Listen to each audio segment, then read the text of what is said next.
중학생들이 이번 주에 시험 기간인 것 같아요. 우리 중학생들이 하나님의 은혜를 힘입어서 학업에도 진보가 있도록 특별히 기도해 주시기 바랍니다. 네. 우리 마음에 평안이 깨지고 흔들리는 경우 중 하나가 다른 사람하고 비교할 때입니다. 나보다 못하다고 생각했던 친구가 훨씬 잘된 것을 보았을 때 마음이 불편해집니다. 친구를 축하해 주면서도 내가 초라하게 느껴지기 때문인데요. 자기 중심적인 인간의 죄된 본성이 바로 그렇습니다. 이런 마음을 방어하기 위해서 나온 말이 부러우면 지는 거야. 그런 말인 것 같습니다. 처음 이 말을 들었을 때 참 귀엽고 솔직하다는 생각이 들었는데요. 우리 성도님들은 요즘 이런 말, 부러우면 지는 거야. 이런 말 할 일은 없으십니까? 오늘 본문인 시편 73편은요. 아삽이라는 사람의 시예요. 아삽은 누군가의 형통을 보고는 부러움을 넘어서 크게 실족할 뻔했다라고 고백합니다. 이런 아삽의 마음을 따라가 보면서 우리 마음도 살펴보고 하나님의 음성도 듣기 원합니다. 오늘 설교 제목은 영원히 사모할 나의 주님입니다.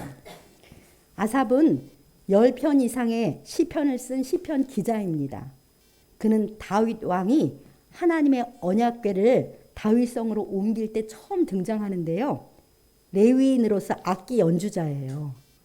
다윗 왕이 언약궤를 예루살렘으로 옮긴 후에 매일 하나님께 예배를 드렸거든요. 그렇게 다윗이 예배를 회복했는데 그 예배의 중심에 찬양이 있었어요. 근데 역대상 25장에 보면 이 당시에 찬양대의 숫자가 무려 288명이에요. 그러니까 노래하는 찬양, 이 소리로 노래하는 사람과 악기 연주자가 협연을 펼치는 그 옛날 고대에 아주 대규모 찬양단을 두고 다윗이 예배를 드렸는데요. 아삽은 그 대규모 찬양단 리더 중에 한 명입니다. 이때 찬양을 신령한 노래라고 해요.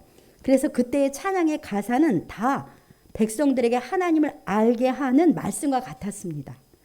신령한 노래를 부르면서 날마다 하나님께 예배했던 아삽의 삶이 어땠을까요? 여러분들 성경 73편을 피고 계세요. 다 73편을, 여기는 일부만 나왔는데 73편 전체를 가지고 말씀을 전하고 있거든요. 그래서 모두 다 구약성경 854페이지니까 시편 73편을 보면서 말씀을 듣겠습니다. 13절 본문 13절에 이렇게 나와 있어요. 내가 내 마음을 깨끗하게 하며 내 손을 씻어 무죄하게 하였다. 그러니까 아삽은 항상 하나님을 경외하면서 마음을 깨끗하게 하고 행실도 정결하게 하고 바르게 살았습니다. 찬양단의 리더답게. 그리고 날마다 앞장서서 하나님을 찬양했는데요. 이렇게 찬양했겠죠. 여호와 하나님은 선하신 분이십니다. 우리 하나님은 공의로우신 왕이십니다. 우리 하나님은 그 백성에게 복을 주시는 인자한 분이십니다. 이렇게 아삽은 매일 하나님을 찬양하면서 정결한 삶에 힘썼어요. 그는 선하시고 공의로우신 하나님께서 이런 자신의 삶에 복을 주실 것이라고 믿고서 즐거이 하나님을 섬겼습니다. 그는 그가 생각하는 복은 당연히 눈에 보이는 형통한 삶으로 그렇게 나타날 것으로 기대했었던 것이죠. 아삽의 이런 생각이 아무런 무리가 없어 보이지 않습니까? 왜냐하면 성경 여기저기에 하나님께 순종하고 하나님을 기쁘시게 하면 땅의 아름다운 소산을 먹을 것이라고 축복을 약속하셨으니까요. 우리 성도님들도 그렇게 믿고 계시죠? 그런데 문제가 생겼습니다. 실제 아삽의 기대와는 정반대가 나타난 거예요. 우리 본문 13, 14절 성경을 피셨으니까 한번 같이 읽어볼까요? 내가 내 마음을 깨끗하게 하며 내 손을 씻어 무죄하게 한 것이 실로 헛되도다. 나는 종일 재난을 당하며 아침마다 징벌을 받았도다. 네, 기대했던 형통의 복은 고사하고 종일 재난과 징벌을 받았습니다. 아삽의 마음이 어땠을까요? 아삽은 도무지 이해할 수가 없었어요. 이해할 수 없는 이 상황 때문에 당황스럽고 하나님께 따져묻고 싶은 그러한 마음이 들었을 것입니다. 하나님, 제게 왜 이러시는 거예요? 하나님이 이런 분 아니잖아요. 제가 날마다 찬양으로 고백한 하나님은 선하시고 공의로운 분 아니셨어요? 제가 무엇을 잘못했습니까? 이런 마음이 아삽에게 들었을 것입니다. 아삽은 계속되는 고난 속에서 정말 마음이 혼란스럽고 고통스러웠습니다. 그런데 이뿐이 아니에요. 눈을 들어서 아삽이 주변을 보았더니 더 이해할 수 없는 일투성인 거죠. 이제는 항의를 넘어서 하나님께 배신감을 느낍니다. 왜 그런지 아세요? 3절로 12절까지 기록된 악인의 형통함을 보았기 때문인데요. 분명 하나님 앞에서 악하게 사는 사람들인데, 그런 악인인데 그 삶이 형통한 거예요. 형통해도 너무 형통합니다. 어느 정도 형통한지 우리 4절로 우리 장로님 한번 보여주시겠어요? 4절로 12절에 나오는 악인의 형통을 요약해놨는데 우리 한번 같이 읽어봅시다. 4절, 죽을 때에도 고통이 없고 그 힘이 강건하며. 5절, 사람들이 당하는 고난과 재앙이 그들에게는 없고. 7절, 살찜으로 눈이 솟아나며 소득은 마음의 소원보다 많고. 12절, 항상 평안하고 재물은 더욱 늘어남. 이것이 악인이 받아 누리는 형통의 복이에요.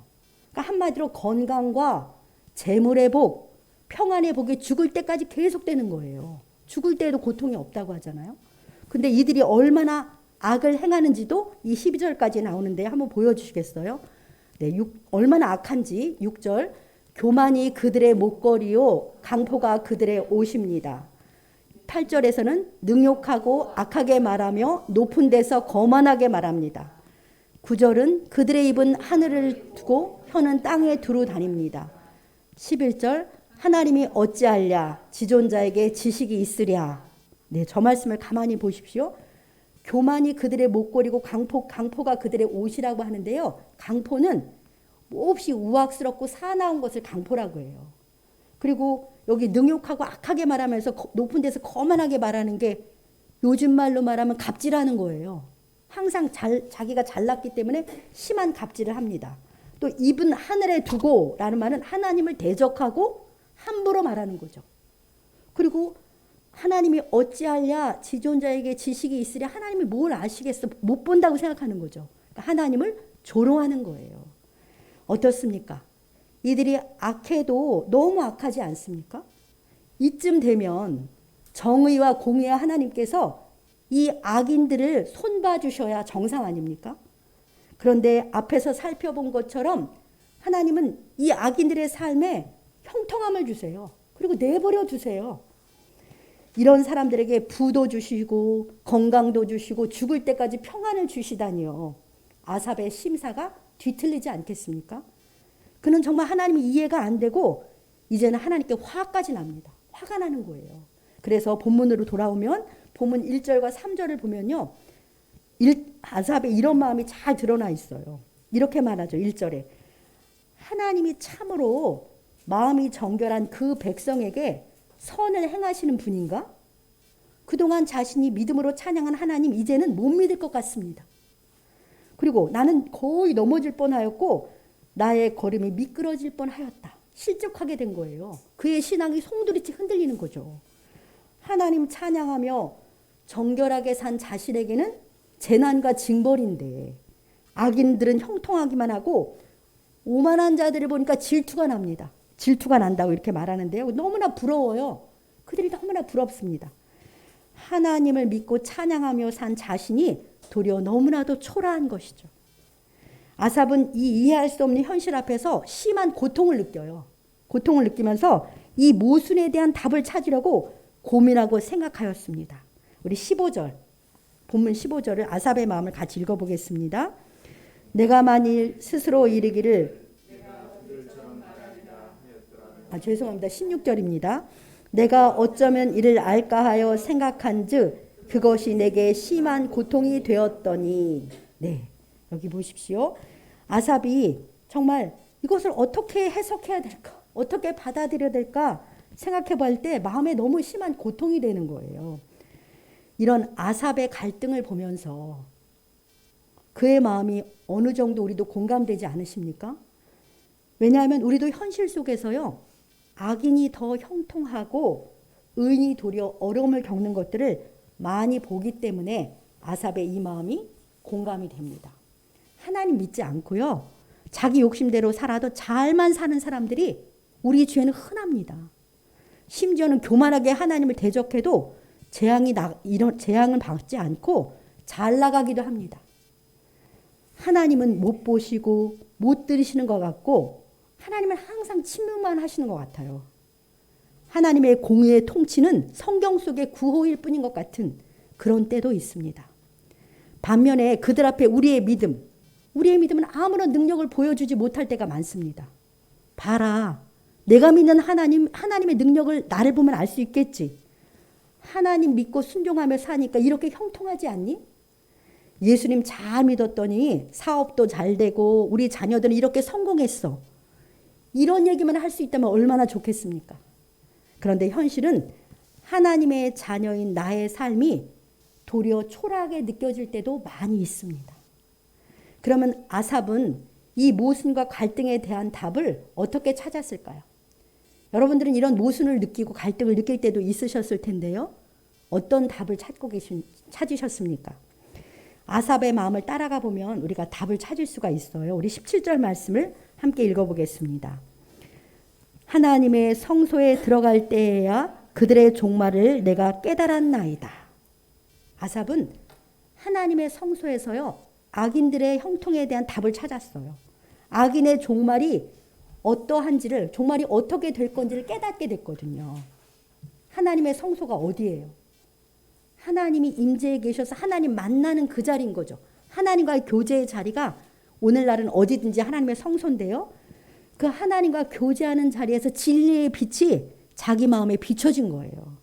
아삽은 하나님과의 교제에서 악인의 종말을 보았습니다.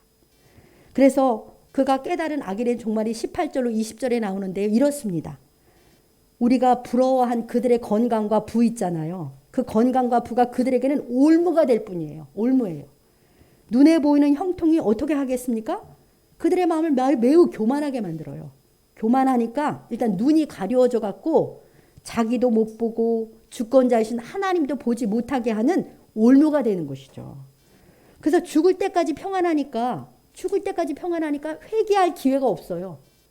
뭔가 좀 어려움이 있어야 회개를 할 텐데 죽을 때까지 평안히 회개의 기회를 주지 않습니다. 결국 하나님께서 깨시는 날, 침묵을 깨시는 날 그들은 졸지에 황폐하게 되고 멸망을 당하는 것이죠. 그러니까 악인의 형통은 알고 봤더니 그들을 미끄러운 곳에 두시고 파멸에 던져지게 하는 것이었어요. 이것을 깨달은 아삽은 그동안 하나님의 깊은 섭리를 이해하지 못하고 눈에 보이는 것으로만 판단하고 불평한 자신의 모습이 무척 부끄러웠습니다. 그래서 그가 22절에 이렇게 고백하는 거예요. 22절, 내가 이같이 우매무지함으로 주 앞에 짐승이오나 라고 하나님 앞에 고백하는 것이죠. 사랑하는 성도 여러분, 아삽의 고백이 우리의 고백이지 않습니까? 우리도 눈에 보이는 것이 다인 것처럼 생각하면서 보이는 현실에 의해 판단하고 불평하고 흔들리는 우매무지한 사람들입니다. 야고보서 5장 1절로 3절에 보면요. 하나님은 없고 재물만 움켜쥐려고 하는 사람들에 대해서 하나님 이런 경고를 하세요. 한번 같이 읽어볼까요? 들으라 부한 자들아, 너에게 이 말 고생으로 말미암아 울고 통곡하라. 너희가 말세에 재물을 쌓았도다. 네, 하나님은 없이 재물만 쌓으려고 하는 자의 종말은 고생과 통곡이라고 하나님께서 분명하게 말씀하십니다. 그 재물을 의지하고 마음이 부해져서 끝까지 하나님 앞에 회개하지 않고 졸지에 황폐하게 되는 것입니다. 그럼 아삽이 흔들렸던 그 아삽의 문제는 무엇이었습니까? 그는 멀리 보지 못한 거죠. 눈에 보이는 것이 다라고 착각한 거예요. 우리도 아삽처럼 멀리 보지 못하고 매우 근시한 적입니다. 당장 눈에 보이는 현실만을 볼 때가 얼마나 많습니까? 보이는 것에 의해서 쉽게 마음이 흔들리는 참으로 연약한 우리들입니다. 아삽과 비슷한 신앙의 갈등을 겪은 사람이 성경에 나오는데요. 그 사람이 누구냐면 하박국이에요. 하박국은요, 이방의 악한 나라 바벨론으로 하나님의 백성인 유다를 징벌하시는 하나님의 섭리를 이해할 수가 없었습니다. 자신들이 징벌받을 것은 이해를 하겠는데 왜 하나님이 악한 바벨론으로 하나님의 백성인 자신들을 징벌할까? 그러면 도리어 하나님한테 하나님 영광 가리는 거 아닌가? 이제 그런 생각을 해서 하나님께 호소를 해요. 하박국 1장 13절인데요. 우리 한번 하박국의 호소를 읽어봅시다. 어찌하여 거짓된 자들을 방관하시며 악인이 자기보다 의로운 사람을 삼키는데도 잠잠하시나이까. 네, 어찌하여 거짓된 자를 하나님을 방관한다고 생각하는 거예요. 그리고 악인이 자기보다 의로운 사람을 삼키는데도 왜 하나님 잠잠히 계시는 거예요? 이렇게 질문을 하고는요, 하박국은 하나님의 대답을 기다려요. 그런데 하나님이 뭐라고 하박국에 대답하는지 아십니까? 이렇게 대답하세요. 의인은 그의 믿음으로 말미암아 살리라. 의인은 그의 믿음으로 말미암아 살리라는 이 명제는 우리 기독교의 핵심적인 진리예요. 이 의인을 믿음으로 말미암아 살리라는 진리가 로마서와 히브리서에 그대로 인용되어 있거든요. 이 말씀이 바로 하나님이 하박국에게 주신 대답이에요. 그렇습니다. 우리 그리스도인은 보이는 것으로 살지 않고 믿음으로 사는 사람들입니다. 믿음으로 산다는 게 뭐예요? 보이는 것에 의해서 생각하고 행동하지 않는 것이죠. 이는 우리가 믿음으로 행하고 보는 것으로 하지 아니함이로라. 고린도서 5장 7절인데요. 왜냐하면 보이는 것이 실상이 아니고 허상이기 때문에 그래요. 믿음으로 보는 것이 실상인데요. 그럼 우리가 믿음으로 볼 수 있는 것, 믿음으로 보이는 것이 무엇입니까? 보이지 않지만 살아계신 하나님께서 항상 통치하신다는 것, 그것이 실상입니다. 눈으로 보기에는 사람의 지혜나 힘 있는 사람에 의해서 다스려지고 있는 것 같이 보이잖아요. 그런데 그게 허상이에요. 그리고 하나님의 선하시고 공의로우신 주권은 어떤 경우에도 작용하고 있다는 것이죠. 그것이 실상입니다. 그리고 하나님의 신실하신 약속은 반드시 실행되는 약속이다. 이러한 것들이 실상입니다. 왜냐하면 우리 하나님은 살아계시고요. 우리 하나님은 전능하시고 신실하신 주권자이시니까요. 할렐루야. 고린도후서 4장 18절 말씀을 같이 읽어보겠습니다. 고린도후서 4장 18절입니다. 우리가 주목하는 것은 보이는 것이 아니요 보이지 않는 것이니 보이는 것은 잠깐이요 보이지 않는 것은 영원함이라. 아멘. 하나님께서는 우리가 보이는 것에 주목하는 것을 원하지 않으세요. 왜냐하면 보이는 것은 잠깐이기 때문이에요. 잠깐 있는 것은 어때요? 다 허무하잖아요.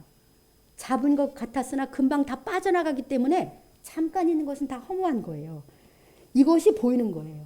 그래서 하나님 우리가 이렇게 보이는 것 잠깐 있는 것에 빠져가지고 보이지 않는 걸 놓치기를 원하지 않는데요. 우리가 보이지 않지만 영원한 것에 우리가 주목하며 살기를 원하세요. 우리의 짧은 인생을 영원한 것에 들여서 영원한 것을 하나님은 우리가 얻기를 원해요. 우리가 영원한 존재이기 때문에 그런데요. 영원한 것이야말로 가치 있는 거예요. 그러면 보이지는 않지만 영원한 것, 그것이 무엇입니까? 보이지 않지만 영원한 것이 있어요. 영원하신 하나님의 말씀, 영원하신 우리 하나님, 그리고 영원한 사람의 영혼, 그리고 영원한 하나님 나라, 이런 것들이 바로 영원한 것이거든요. 그래서 하나님 우리가 이런 짧은 인생을 이 영원한 것을 소유하는 복을 누리길 원하세요. 우리 성도님들도 짧은 인생 동안에 영원한 것에 우리의 삶을 드리기를 소망합니다. 그 결과 보이지는 않지만 영원한 것을 소유하는 참 복을 누리시는 우리 모두가 되시길 주님의 이름으로 축복합니다. 자, 아삽은 하나님의 성소에서 또 무엇을 깨달았을까요?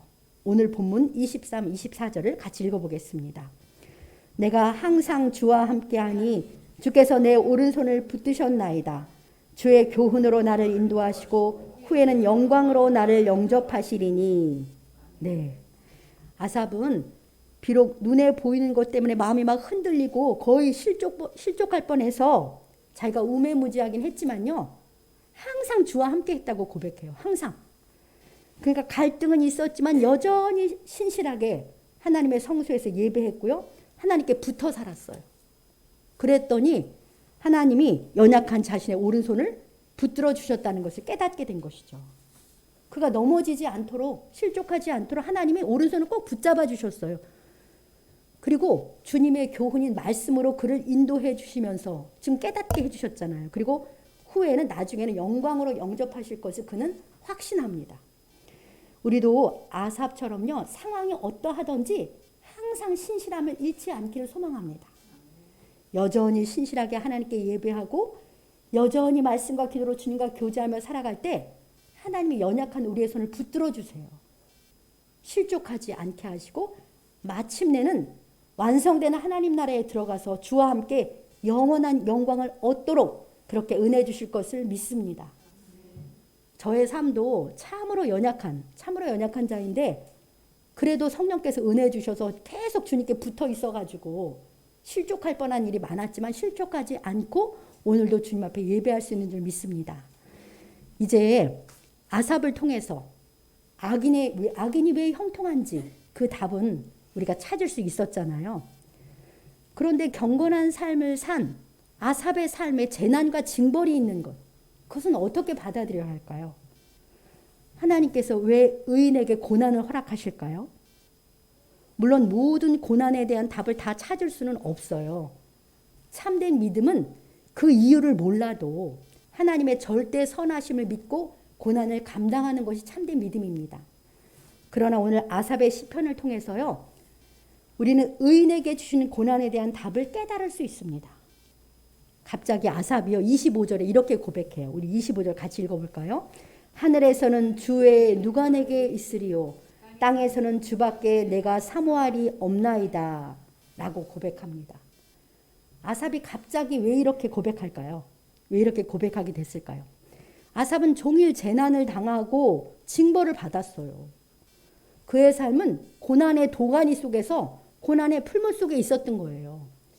고난의 풀무가 아삽에게 무엇을 가져다 주는지 잠언 17장 3절을 보면 알 수 있는데요. 잠언 17장 3절을 같이 읽어보겠습니다. 도가니는 은을, 풀무는 금을 연단하거니와 여호와는 마음을 연단하시느니라. 아멘. 은과 금은 뜨거운 도가니와 풀무불의 연단을 통해서 어떻게 해요? 불순물이 다 제거되고 순도가 99.9 은과 금이 되잖아요. 그런 것처럼 하나님께서는 우리 마음도 연단하셔서 순도를 높이시는데 우리도 고난의 도가니, 고난의 풀물을 통해서 우리 마음을 연단하셔서 단련하시는 거예요. 왜 그렇게 하십니까? 우리 마음의 불순물을 제거하고 우리 마음의 순도를 높이기 위해서 그런 거예요. 우리 마음이 깨끗하게 되어서 우리 주님만 사모하게 하시려고요. 우리가 순결한 영혼이 되어서 우리 주님만으로 만족함 갖게 하시려고 고난으로 사랑하시는 자를 연단하십니다. 그런데 우리 마음에서 제거되어야 할 불순물이 무엇이 있습니까? 숨겨진 죄. 하나님 외에 다른 것을 의지하고 자랑하는 마음. 여전히 내려놓지 못하고 움켜진 내 욕심들. 하나님께서는요, 고난을 통해서 이러한 우리 영혼의 불순물을 다 드러내시고 제거해 주십니다. 그것은요, 하나님이 우리 영혼을 사모하기 때문에 그래요. 순결한 우리의 영혼과 거룩하신 하나님이 만나서 참된 사랑의 교제를 갖기를 원하시기 때문에 그렇습니다. 이 내 속에 불순물이 제거되어야 정말 영광스러운 하나님을 제대로 만날 수 있거든요. 아무것도 아닌 우리를 그토록 원하시는 하나님의 사랑이 참으로 놀랍지 않습니까? 야고보서 4장에 보면 하나님이 우리 속에 거하시는 성령이 시기하기까지 우리를 사모한다고 말씀하세요. 우리 안에 거하시는 성령이 시기할 만큼 하나님이 우리 각 사람을 사모하신다는 거야말로 참으로 신비롭고 놀라운 사랑입니다. 하나님을 향한 우리의 목표는요, 오직 주님만을 구하는 순결한 영혼이에요. 하나님 우리에게 그걸 원하시는 거예요. 세상적인 형통이 하나님이 우리를 향하신 목표가 결코 아닙니다. 물론 은혜로요, 땅에 기름진 복도 주세요. 자기 자녀에게 땅에 기름진 복도 주시지만, 그러나 우리를 향한 하나님의 진정한 목표는 죄악된 세상에서 거룩한 주님의 신부로 살아가기를 원하시는 것입니다.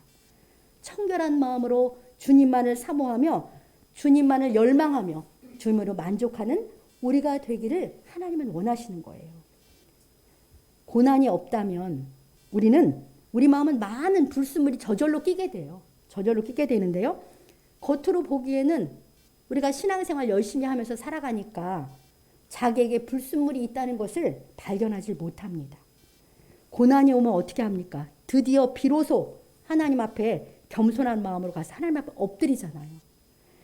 빛 대신 주님 앞에 가까이 나아갔을 때 나의 참모습이 보이고 드러나는 것입니다.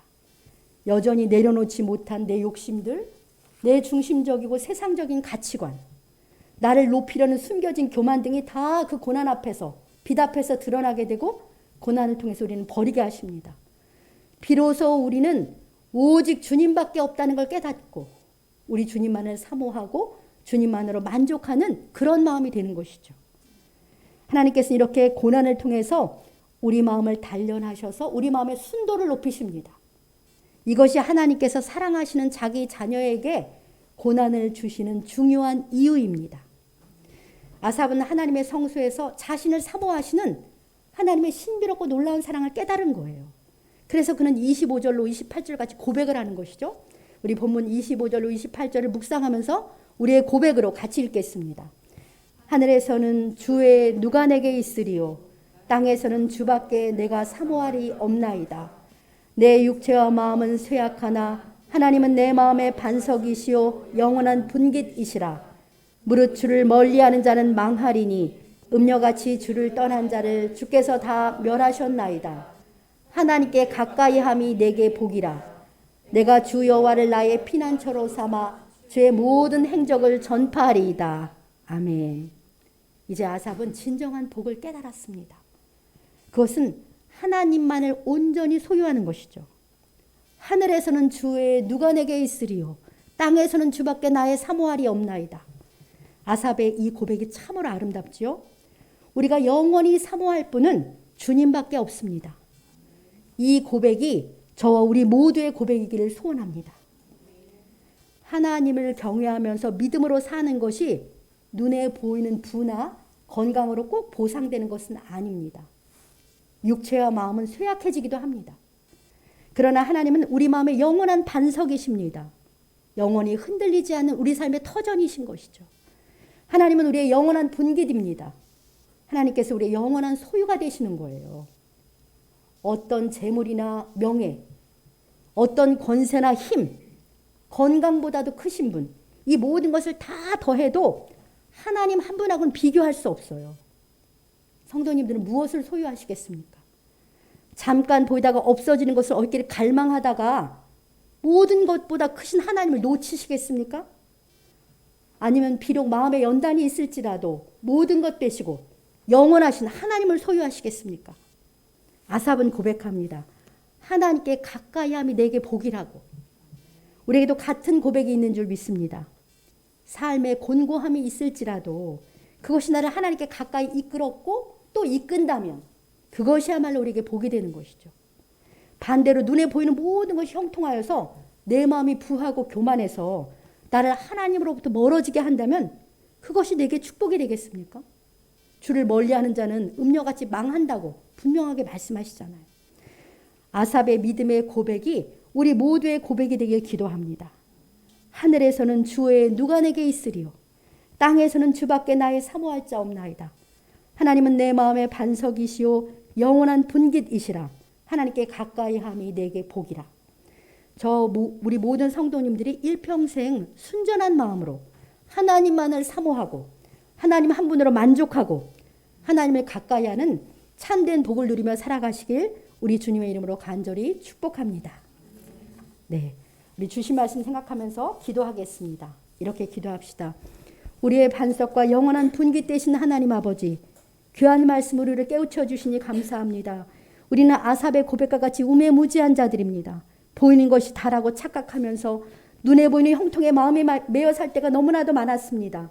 이런 우리를 불쌍히 여기시고 보이는 것이 아니라 믿음으로 살게 하여 주시옵소서. 하나님 감사합니다. 고난을 통해서 우리를 단련하셔서 우리를 순결하게 하시오니 감사합니다. 주께서 순전한 저희 영혼을 사모하시기 때문입니다. 저희가 무엇이길래 저희와 만나기를 그토록 원하시는지요. 저희도 주님을 사모합니다. 순전한 마음으로 주님만을 사모하고 주님만으로 만족하며 살게 하시옵소서. 항상 하나님을 가까이하며 하나님을 소유하는 복을 누리게 하시옵소서. 주여 한번 부르시고 말씀 생각하며 기도하시겠습니다. 주여.